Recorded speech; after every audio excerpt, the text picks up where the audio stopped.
아버지가 돌아가신 지 일주일이 지났습니다. 장례를 치르고 문상객들을 보내고 이제 아버지의 방을 정리할 시간이었습니다. 저는 올해 72살, 아버지는 95의 나이로 평온하게 눈을 감으셨습니다. 아버지의 방문을 열자 세월의 냄새가 코끝을 스쳤습니다. 오래된 옷장, 낡은 책상, 그리고 언제나 그 자리를 지키던 작은 서랍장. 아버지는 참 말이 없으신 분이셨습니다. 제 기억 속 아버지는 늘 무뚝뚝하셨습니다. 학교에서 상을 타도 시험에서 1등을 해도 그래, 딱 한마디 뿐이었습니다. 칭찬이라곤 들어본 적이 없었습니다. 친구들은 아버지와 손잡고 놀러 가는데 우리 아버지는 늘 일만 하셨죠. 10살 때였습니다. 저는 학교 대표로 웅변 대회에 나가게 됐습니다. 그때 얼마나 기뻤는지 모릅니다.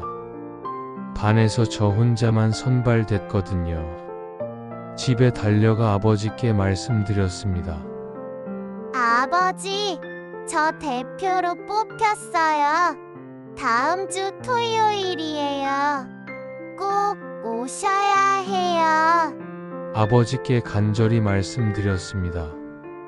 이번엔 꼭 와달라고. 제가 대표로 나간다고. 친구들 아버지는 다들 오신다고 했거든요. 아버지는 잠깐 멈추시더니 짧게 대답하셨습니다. 알았다고. 저는 일주일 내내 웅변 연습을 했습니다. 아버지께 멋진 모습을 보여드리고 싶었으니까요. 드디어 그날이 왔습니다.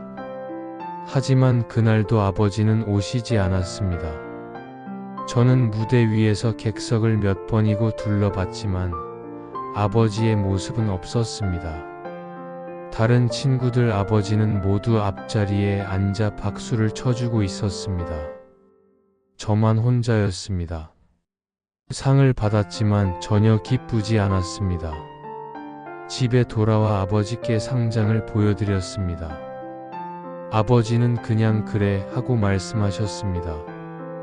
왜 안 오셨냐고 묻지 못했습니다. 이미 대답을 아는 것 같았으니까요. 25에 저는 서울로 떠났습니다. 더 이상 아버지 곁에 있고 싶지 않았습니다. 차가운 분, 저를 사랑하지 않는 분이라고 생각했으니까요. 아버지가 물으셨습니다. 서울 간다고? 여기 일은 어떡하고? 저는 냉정하게 답했습니다. 형이 있지 않냐고. 전 제 길을 가겠다고. 아버지는 잠시 침묵하시더니 그래 가거라 하셨습니다. 그게 아버지와 나눈 마지막 긴 대화였습니다. 이후 명절에만 얼굴을 비췄고 아버지와는 거의 말을 섞지 않았습니다. 결혼할 때도 아이가 태어났을 때도 아버지는 그래 잘했다 한마디뿐이었습니다. 저는 다짐했습니다. 제 아이들에게만큼은 다정한 아버지가 되겠다고. 그렇게 50년이 흘렀습니다. 아버지의 방에서 서랍을 하나씩 열기 시작했습니다. 오래된 안경, 낡은 시계, 약봉지들이 나왔습니다. 그때 서랍 맨 밑에서 낡은 상자 하나가 눈에 띄었습니다. 먼지가 수북이 쌓인 나무 상자였습니다. 조심스럽게 열어보니 그 안에는 편지들이 가득 담겨 있었습니다.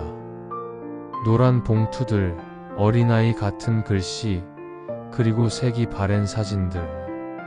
첫 번째 편지를 꺼냈습니다. 1965년 10월 15일.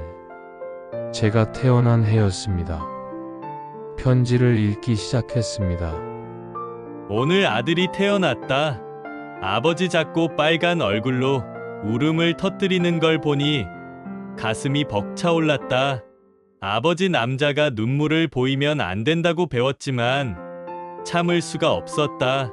이 아이를 어떻게 키워야 할까? 나처럼 가난하게 살게 하고 싶지 않다. 이 아이만큼은 배불리 먹이고 공부도 실컷 시키고 싶다.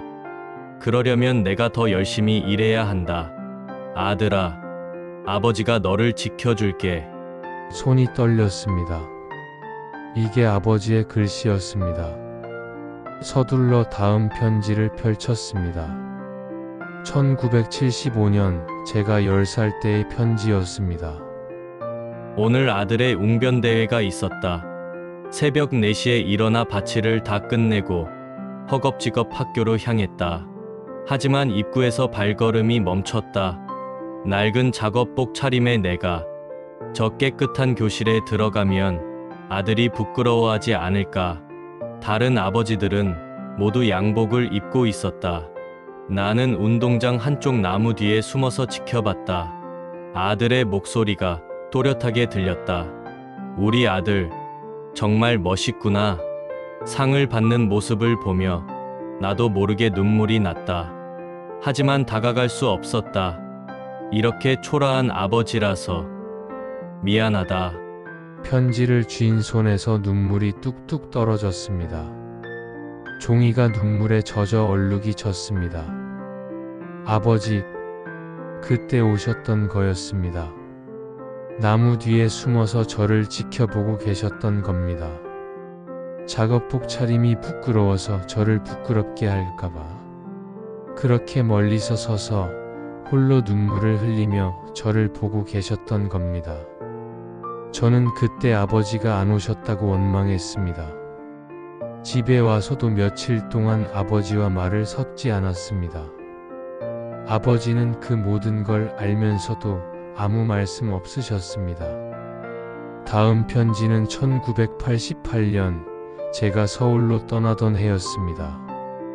오늘 아들이 서울로 떠났다. 형이 있잖아요.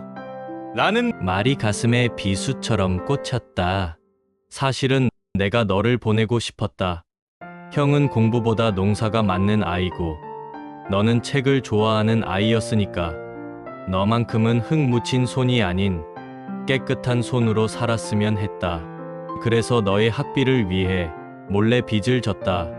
형에게는 미안하지만 너만큼은 날개를 달아주고 싶었다.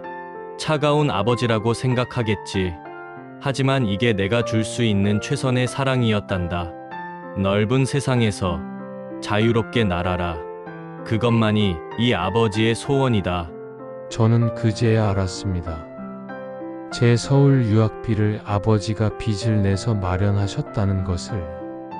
형은 농사를 좋아해서가 아니라 저를 위해 포기했다는 것을. 아버지는 제가 서울 가는 날 역까지 마중 나오셨습니다. 하지만 멀리서만 서 계셨습니다. 저는 그때도 아버지가 무심하다고 생각했습니다. 친구들 부모님은 다들 플랫폼까지 들어와 손을 흔들어 주는데 우리 아버지만 멀찌감치 서서 손 한 번 흔들지 않으셨으니까요. 이제야 합니다. 그때도 아버지는 우셨던 거겠죠. 아들을 보내는 마음이 얼마나 아팠을지. 손이 떨려서 다음 편지를 제대로 잡을 수가 없었습니다. 2010년 제 첫 아이가 태어났을 때의 편지였습니다. 손주를 안아봤다. 아들이 결혼해서 아이를 낳았다는 소식을 들었을 때 얼마나 기뻤는지 모른다. 하지만 나는 그래 잘했다. 이 말밖에 말하지 못했다. 손주의 작은 손을 잡아보니 예전 아들의 손이 떠올랐다. 이 아이는 따뜻한 할아버지를 가졌으면 좋겠는데 나는 여전히 어떻게 사랑을 표현해야 할지 모르겠구나. 아들아, 넌 나보다 훨씬 좋은 아버지가 될 거야. 나처럼 서툴지 않을 거야. 그게 다행이다. 눈물이 멈추지 않았습니다. 상자 맨 밑에 가장 최근 편지가 있었습니다. 2024년 아버지가 돌아가시기 한 달 전에 쓰신 편지였습니다. 이제 내 시간이 얼마 남지 않은 것 같구나. 평생 하지 못한 말이 있다. 사랑한다는 말, 고맙다는 말, 자랑스럽다는 말, 아들아, 너는 내 인생의 전부였다. 너의 웃음소리가 내 하루의 전부였고, 너의 성공이 내 기쁨의 전부였고, 너의 행복이 내 삶의 이유 전부였다. 말로는 표현하지 못했지만 매일 너를 위해 기도했단다. 이 편지들을 내가 발견한다면 언제일지 모르겠지만 내 진심만은 전해지길 바란다. 넌 정말 좋은 아들이었고 훌륭한 사람이 되었다. 아버지는 내가 자랑스럽다. 그리고 사랑한다. 편지를 가슴에 꼭 안았습니다. 50년이 걸려서야 저는 아버지의 진심을 듣게 되었습니다. 아버지는 말이 없는 게 아니었습니다. 표현이 서툴렀을 뿐이었습니다. 아버지의 무뚝뚝함 뒤에는 이렇게 깊은 사랑이 숨어 있었습니다. 아버지의 방에 앉아 한참을 울었습니다. 그날 저녁 저는 제 자식들에게 전화를 걸었습니다. 그냥 목소리가 듣고 싶다고 말했습니다. 아들이 물었습니다. 아버지, 무슨 일 있으세요? 괜찮다. 그냥 너희 목소리가 듣고 싶어서. 그리고 말했습니다. 사랑한다고. 전화기 너머로 잠시 침묵이 흘렀습니다. 아이들이 당황한 게 느껴졌습니다. 평소에 한 번도 하지 않던 말이었으니까요. 아버지, 정말 괜찮으세요? 아이들도 조심스럽게 말했습니다. 저희도 사랑해요, 아버지. 그 말을 듣는 순간 또다시 눈물이 났습니다. 얼마나 오래 기다렸던 말인지. 저도 제 아이들에게 그 말을 제대로 해주지 못했다는 게. 편지 상자를 꼭 안고 창밖을 바라봤습니다. 저녁 노을이 아름답게 지고 있었습니다. 아버지가 좋아하시던 풍경이었습니다. 아버지, 이제야 알았습니다. 당신의 침묵은 침묵이 아니었습니다. 당신의 무뚝뚝함은 무관심이 아니었습니다. 당신의 멀리 서 있음은 멀어짐이 아니었습니다. 그 모든 것이 사랑이었습니다. 그 모든 것이 배려였습니다. 그 모든 것이 희생이었습니다. 너무 늦게 알아서 죄송합니다. 너무 늦게 깨달아서 죄송합니다. 하지만 아버지, 저도 이제 말씀드립니다. 사랑했습니다. 정말 사랑했습니다. 그리고 지금도 사랑합니다. 이 편지들을 평생 간직하겠습니다. 그리고 제 아이들에게도 전하겠습니다. 할아버지가 얼마나 따뜻한 분이었는지, 할아버지가 얼마나 깊은 사랑을 품고 계셨는지. 아버지, 감사합니다. 그리고 사랑합니다.